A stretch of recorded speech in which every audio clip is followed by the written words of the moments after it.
लोक पर्व छठ या सूर्य षष्ठी पूजा के 16 सवाल और उसके प्रमाणित जवाब। लोक पर्व छठ या सूर्य षष्ठी पूजा का फैलाव देश विदेश के उन भागों में भी हो गया है जहां बिहार, झारखंड और पूर्वी उत्तर प्रदेश के लोग जाकर बस गए हैं। इसके बावजूद देश की बहुत बड़ी आबादी इस पूजा की मौलिक बातों से अनजान है। इतना ही नहीं, जिन लोगों के घर में यह व्रत होता है उनके मन में भी इसे लेकर कई सवाल उठते हैं।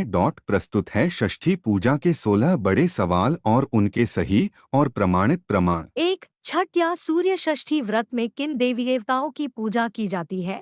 इस व्रत में सूर्य देवता की पूजा की जाती है, जो प्रत्यक्ष दिखते हैं और सभी प्राणियों के जीवन के आधार हैं। सूर्य के साथ साथ षष्ठी देवी या छठ मैया की भी पूजा की जाती है। पौराणिक मान्यता के अनुसार षष्ठी माता संतानों की रक्षा करती हैं और उन्हें स्वस्थ और दीर्घायु बनाती हैं। इस अवसर पर सूर्य देव की पत्नी उषा और प्रत्युषा को भी अर्घ्य देकर प्रसन्न किया जाता है। छठ व्रत में सूर्य देव और षष्ठी देवी दोनों की पूजा साथ साथ की जाती है। इस तरह ये पूजा अपने आप में बेहद खास है। वो सूर्य से तो सभी परिचित हैं, लेकिन छठ मैया कौन सी देवी है? सृष्टि की अधिष्ठात्री प्रकृति देवी के एक प्रमुख अंश को देवसेना कहा गया है। प्रकृति का छठा अंश होने के कारण इन देवी का एक प्रचलित नाम षष्ठी है। षष्ठी देवी को ब्रह्मा की मानसपुत्री भी कहा गया है। पुराणों में इन देवी का एक नाम कात्यायनी भी है। इनकी पूजा नवरात्र में षष्ठी तिथि को होती है। षष्ठी देवी को ही स्थानीय बोली में छठ मैया कहा गया है, जो निसंतानों को संतान देती हैं और सभी बालकों की रक्षा करती हैं। षष्ठी देवी की पूजा की शुरुआत पुराण की कथा क्या है? प्रथम मनु स्वयंभुव के पुत्र राजा प्रियव्रत को कोई संतान नहीं थी। इसके कारण वह महर्षि कश्यप ने राजा से पुत्रेष्टि यज्ञ कराने। राजा ने यज्ञ कराया, जिसके बाद उनकी महारानी मालिनी ने एक पुत्र को जन्म, लेकिन दुर्योग से वह शिशु मरा पैदा हुआ। राजा का दुख देखकर एक दिव्य देवी प्रकट हुई। उन्होंने उस मृत बालक को जीवित कर दिया। देवी की इस कृपा से राजा उन्होंने षष्ठी देवी की स्तुति की, तभी से यह पूजा संपन्न की जा रही है। 4. आध्यात्मिक ग्रंथों में सूर्य की पूजा का प्रसंग कहाँ मिलता है? शास्त्रों में भगवान सूर्य को गुरु भी कहा। पुत्र हनुमान ने सूर्य से ही शिक्षा पाई थी। श्री राम ने आदित्य हृदय स्तोत्र का पाठ कर सूर्य देवता को प्रसन्न करने के बाद ही रावण को अंतिम बाण मारा था और उस पर विजय पाई थी। श्री कृष्ण के पुत्र सांब को कुष्ठ रोग हो गया था, तब उन्होंने सूर्य की उपासना करके ही रोग से मुक्ति पाई थी। सूर्य की पूजा वैदिक काल से काफी पहले से होती आई है। 5. सनातन धर्म के अनेक देवी देवताओं के बीच सूर्य का क्या? सूर्य की गिनती उन 5 प्रमुख देवी देवताओं में की जाती है जिनकी पूजा सबसे पहले करने का विधान है। पंचदेव में सूर्य के अलावा अन्य 4 हैं: गणेश, दुर्गा, शिव, विष्णु है। 6. सूर्य की पूजा से क्या क्या फल मिलते हैं? पुराण भगवान सूर्य सभी पर उपकार करने वाले अत्यंत, वे उपासक को आयु, आरोग्य, धन धान्य, संतान, तेज, कांति, यश, वैभव और सौभाग्य देते हैं। वे सभी को चेतना देते हैं। सूर्य की उपासना करने से मनुष्य को सभी तरह के रोगों से छुटकारा मिल जाता। जो सूर्य की उपासना करते हैं वे दरिद्र, दुखी, शोकग्रस्त और अंधे नहीं होते। सूर्य को ब्रह्मा का ही तेज बताया है।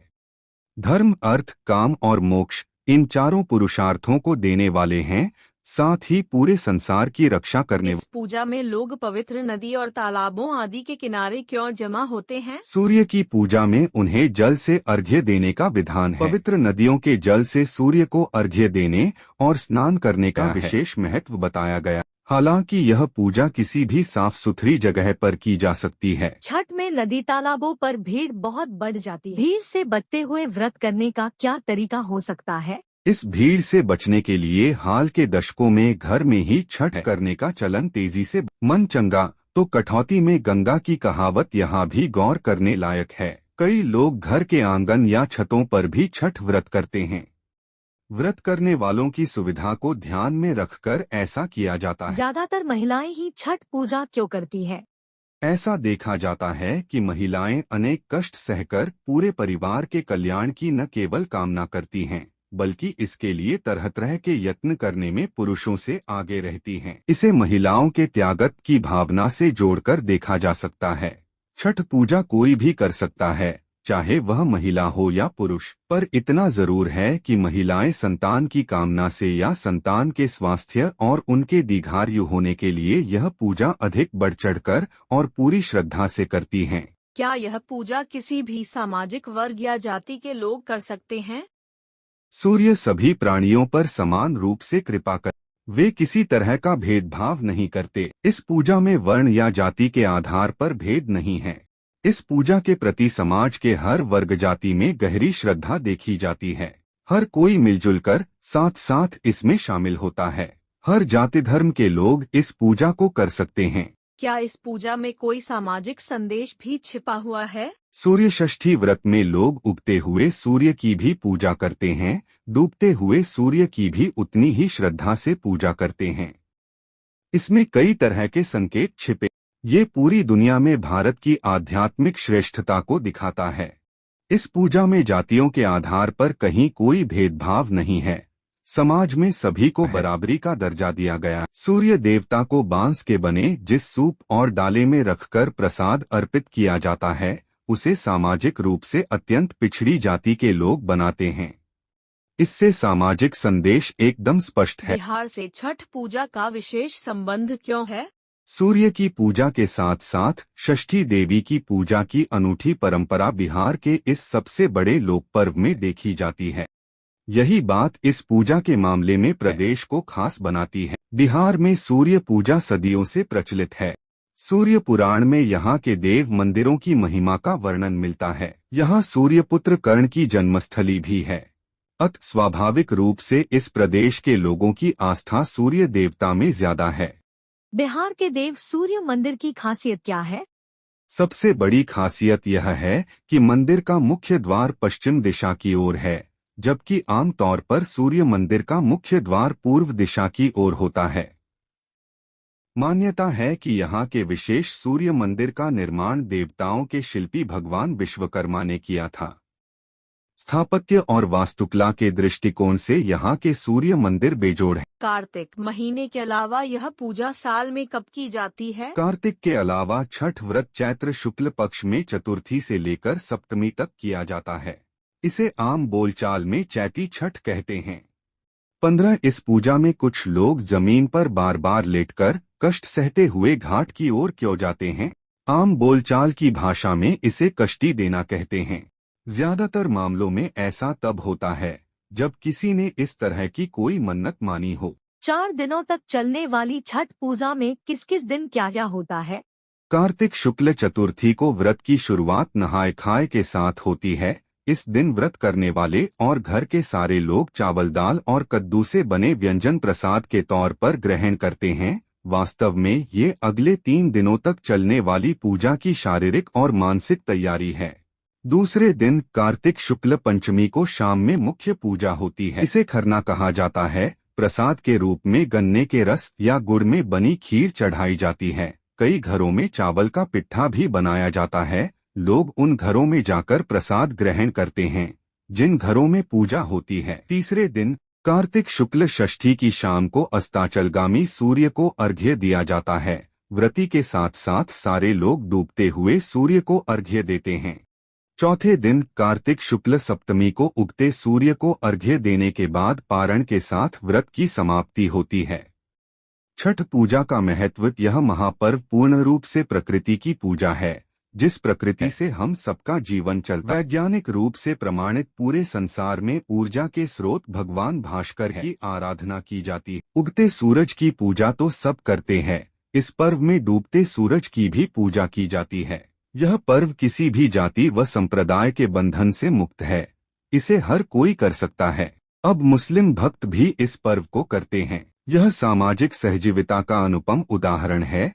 इसमें प्रयुक्त होने वाले बांस के बने कुछ वस्तु महादलित के घर से भी आते हैं। इसमें अमीर गरीब, स्त्री पुरुष, बच्चे बूढ़े, ऊंच नीच किसी का भेद नहीं। छठी मैया की पूजा प्रकृति में उपलब्ध सामान्य वस्तु, बांस का सूप, दूध, गुड़, दूध से बनी मिठाइयाँ, लड्डू, सूर्य को अर्घ्य देने के लिए तांबे का कलश, बड़ी टोकरी जिसमें सारा सामान रखकर घाट पर ले जाएंगे, थाली, दीपक, खाजा, जल, शहद, कलावा, कपूर, मिट्टी के दिए, तेल और बाती, सुपारी, गंगाजल, चंदन, धूपबत्ती, मूली, बैंगन, हल्दी, चावल, सिंदूर, कुमकुम, नारी फूल और माला, नाशपाती, शकरकंदी, बड़ा वाला नींबू, डाब, शरीफा, अदरक का पौधा, पत्ते लगे हुए, 7 गन्ने, पक्के केले, सिंघाड़ा से होती है।